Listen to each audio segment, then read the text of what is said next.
Welcome to Wise Voices, where the words of great philosophers and freedom fighters still echo today. If you believe wisdom should guide our modern world, then don't just listen, be part of this journey. Subscribe, tap the like button, and let's keep the wise voices alive together. When you stop being available, everything changes. Carl Jung, Batch 1. There's something almost magical about people who command respect without saying a word. They don't argue. They don't plead. They don't chase after anyone's attention. Instead, they simply step back. And suddenly, the entire dynamic shifts. The energy in the room changes. People start questioning themselves, reaching out, feeling something they can't quite name. It's unsettling, isn't it? How someone's absence can be more powerful than their presence. Now imagine if you did the same thing. What if you stopped jumping to respond every time someone demanded your attention? What if you chose silence over endless explanations? What if you pulled back instead of always pushing forward? The truth is, when you stop being constantly available, the world around you goes into a kind of panic. Because people have grown comfortable controlling you through your predictable reactions, through your need to please, through your fear of disappointing them. But the moment you withdraw, everything changes. Those who thought they had you figured out suddenly realize they don't know you at all, and that scares them more than they'll ever admit. Carl Jung understood something profound about human nature. He said that everything that irritates us about others can lead us to understand ourselves better.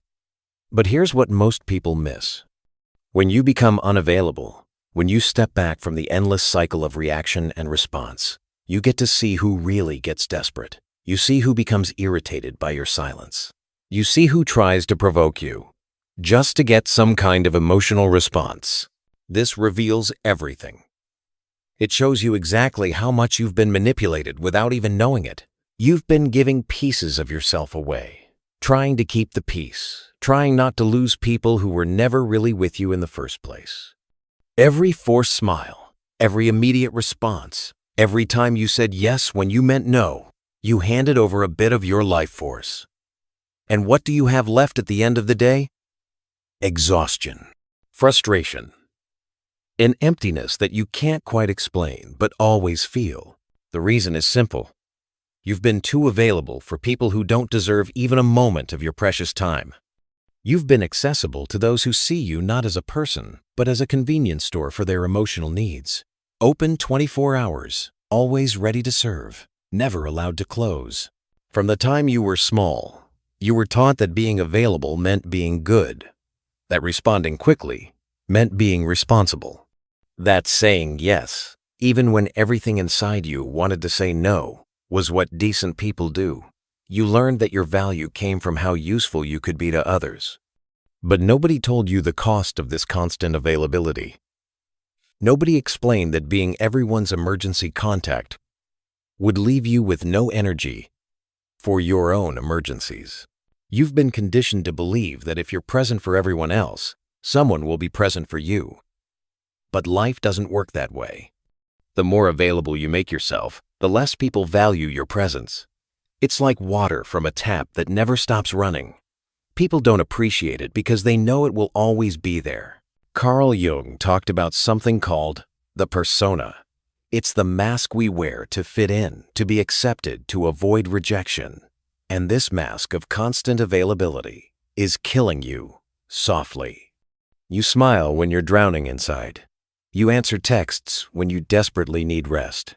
You explain yourself over and over, as if you owe the world a detailed report of your every move.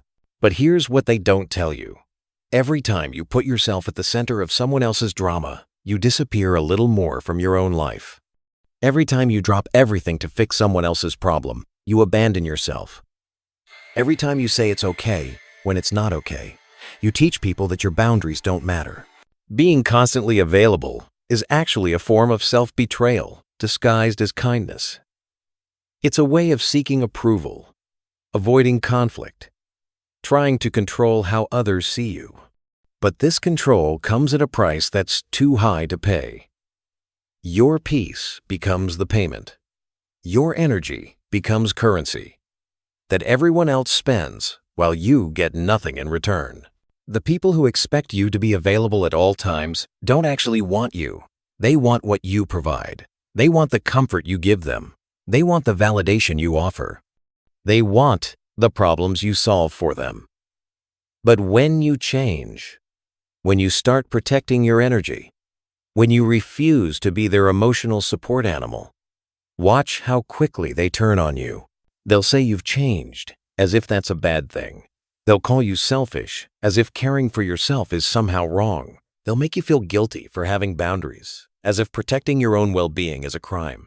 But their reaction tells you everything you need to know. You weren't a person to them. You were a function. And now that you're no longer functioning the way they want, they don't know what to do with you. The cruel irony is this: the more available you are, the less valuable you become in others' eyes. What's always there gets taken for granted. What costs nothing gets treated like it's worth nothing. People don't respect what they don't have to earn. They don't treasure what's handed to them on a silver platter every single time they ask. So stop and think for a moment. Who in your life truly deserves your time? Who has earned your attention? Who respects your presence enough to value your absence? And more importantly, who deserves to experience what it's like when you're no longer at their beck and call? Your energy is not infinite. Your time is not unlimited. Your patience is not bottomless. These are precious resources, and you've been giving them away like they're worthless. But they're not worthless. They're the most valuable things you have, and it's time you started treating them that way. But before you can protect these resources, you need to understand why you give them away so freely. Why do you react so quickly to everything? Why do you feel this overwhelming need to respond, to fix, to please? The answer lies deeper than you think, in what Carl Jung called the energy of the human psyche. And understanding this energy is the key to taking back control of your life. Jung didn't see the mind as some machine that automatically responds to whatever happens around it. He understood that your psyche is like an energy system. And every thought, every emotion, every reaction uses up some of that energy. The question is, are you choosing where your energy goes, or is the world deciding for you? Every time you react without thinking, you're throwing away precious psychic energy. When you defend yourself against criticism that wasn't even worth your attention, you waste energy. When you argue with someone just to prove you're right, you waste energy.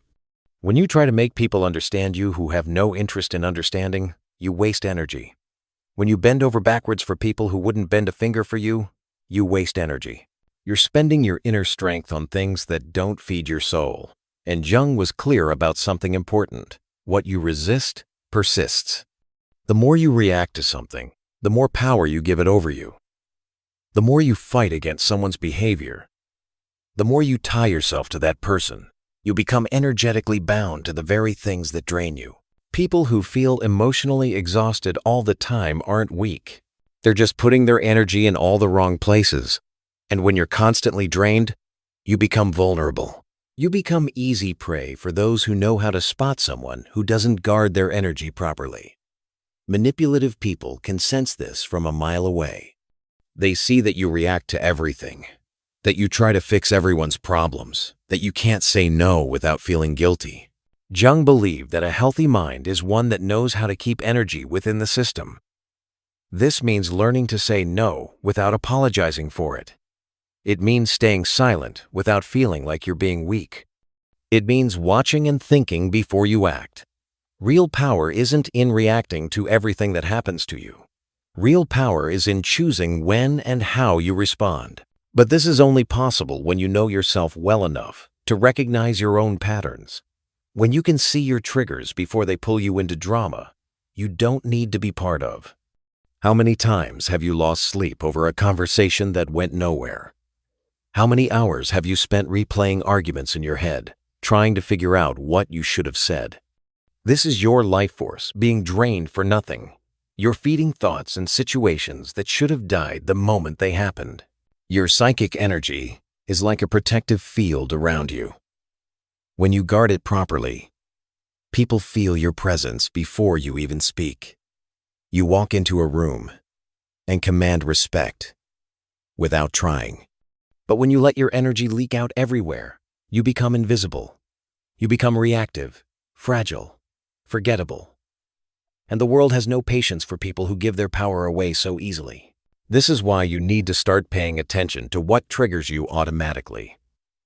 What makes you lose your center? What pushes your buttons so easily that you can't help but respond? These are the exact spots where your energy is escaping. These are the wounds that others can see and poke whenever they want a reaction from you. The goal isn't to become cold or unfeeling. It's to become selective. It's to be the ruler of your own inner kingdom, instead of letting everyone else make decisions about how you should feel and what you should do. When you learn to conserve your energy, something interesting happens. You break free from the projections that others have placed on you. And this makes a lot of people very uncomfortable, because now we're entering dangerous territory. The territory of silent manipulation, where people feed off your energy without you even realizing it's happening. Most people have no idea how much they're being used as emotional food for others. They think their relationships are real, but they're really just energy sources for people who have learned to drain them systematically. When you stop being available, when you start guarding your energy, these parasitic relationships become obvious. The people who only call when they need something. The ones who dump their problems on you but disappear when you need support. The ones who take your kindness for granted and get angry when you finally set a boundary. Your unavailability doesn't just change how others treat you. It changes how you see others. You start to notice who was really there for you and who was just using you. You see the difference between people who care about you and people who care about what you can do for them. And this clarity, while sometimes painful, is the beginning of freedom. Jung understood that most people live their entire lives without ever becoming conscious of these energy dynamics. They give and give and give until there's nothing left, wondering why they feel so empty. They react and respond and try to please until they lose track of who they really are underneath all that people-pleasing. But when you decide to become unavailable, when you choose to step back and guard your energy, you're not just protecting yourself, you're starting the journey back to yourself. You're beginning to remember who you were before the world taught you that your worth depended on how much you could give away. This journey requires you to embrace something that terrifies most people. Silence. Not the silence of weakness or fear, but conscious, deliberate, powerful silence. The kind of silence that speaks louder than words. The kind that makes people uncomfortable because it forces them to face themselves without you as their distraction. The modern world is obsessed with noise. Everyone wants to be heard, to respond immediately, to win pointless arguments and prove they're right. But there's a power that few understand and even fewer master. The power of strategic silence. When you stop reacting, something magical happens. You start observing. And when you observe instead of react, you see patterns that were invisible before. You see how people try to manipulate your emotions. You notice the games they play to get your attention. You recognize the cycles you've been trapped in without realizing it. Silence gives you clarity. And clarity is dangerous for people who depend on your confusion to control you. Have you ever noticed how some people panic when you don't respond right away? When you don't explain yourself? When you simply disappear from their drama? It's not because they miss you. It's because your silence takes away their power to control the narrative. As long as you're talking, you're still playing their game. But when you go silent, you change the rules completely. True silence isn't the absence of words. It's mastery over your own reactions. It's the refusal to be pulled into other people's emotional chaos. It's choosing not to engage in battles that aren't worth fighting. Jung called this individuation the process of becoming who you really are. And this process requires periods of separation from the noise of the world. But silence comes with a cost. It will push away people who only valued you for the role you played in their lives. It will make you seem mysterious to those who only saw you through their own needs. Some will call you cold, distant, even arrogant. But these reactions tell you everything you need to know. These people never wanted to know your depth. They only cared about your usefulness. As you mature, you naturally become more selective with your words. You realize that every conversation is an investment of your energy. And not everyone deserves access to your thoughts. Sometimes silence isn't retreat, it's sovereignty. It's the language of people who no longer need to prove anything to anyone. Silence is uncomfortable for others because it forces them to deal with their own thoughts, their own internal chaos. When you stop filling the space with explanations and reactions, they have to sit with themselves. And many people can't handle that. Your quiet presence reveals their inner noise, and they don't like what they hear. But the most powerful silence isn't the one that disturbs others. It's the silence that rebuilds you from the inside out. It's the quiet space where you reconnect with parts of yourself that got lost in all the noise of trying to please everyone. In this inner stillness, you begin to recover your energy. You start to remember what it feels like to be whole. However, understanding all of this intellectually means nothing if you keep doing the same things, if you still say yes when you mean no, if you still respond to every message that annoys you, if you still participate in conversations that drain your soul, if you still maintain relationships that exist only out of habit. Real change requires action. Conscious unavailability isn't about becoming cold or cruel. It's about no longer being accessible to everyone, all the time, for any reason. It's about taking control of your energy, your time, your peace of mind. This starts with small but powerful actions. Not responding immediately to every text. Taking a breath before reacting to criticism. Walking away from arguments before they drain you. Turning off your phone without feeling guilty about it. Learning to say things like, "not today," or "I'm not interested," or "I won't be part of this." And here's the most important part. You don't need to justify these decisions. You don't owe anyone an explanation for protecting yourself. You don't need to make others understand why you're choosing yourself for once. But this will feel wrong at first. You've been programmed to put everyone else first for so long that choosing yourself feels selfish. You'll hear voices telling you that you're being too harsh, too cold, too difficult. But these voices are just the old conditioning, trying to pull you back into the cage of constant availability. Jung understood that every journey toward becoming your authentic self requires a period of sacred isolation, not depressive isolation, but conscious withdrawal. A time when you step back from the world to remember who you are without everyone else's voices in your head. Where you rebuild your sense of self, not based on others' approval, but from your own center. Want to know how to measure your growth? Pay attention to who distances themselves when you become more protective of your energy. Notice who tries to provoke you when you stop reacting to their drama. See who accuses you of changing when you finally start treating yourself with respect.